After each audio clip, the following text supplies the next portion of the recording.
এমন একটা মানুষ যে আপনাকে হাসানোর জন্য সব করে,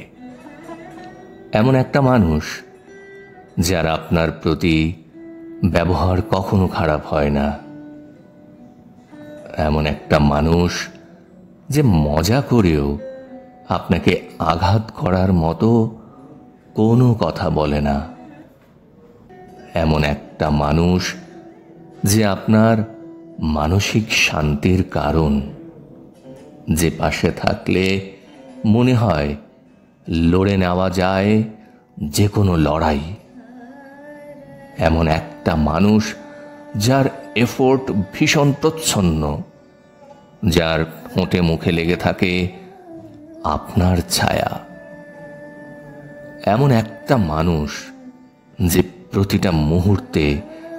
আপনাকে প্রাসঙ্গিক অনুভব করায়, এমন একটা মানুষ যে পাশে থাকলে মনে হয় জীবনটা আয়ু রেখার থেকে আরেকটু বেশি পাওয়ার জন্য প্রার্থনা করাই যায়, এমন একটা মানুষ ভালোবাসার প্রতি বিশ্বাস রাখা প্রতিটা মানুষ পাক, এমন একটা মানুষ পাক তারাও যারা হারিয়ে ফেলেছে ভালোবাসার প্রতি বিশ্বাস, কাউকে প্রচণ্ড ভালোবেসে।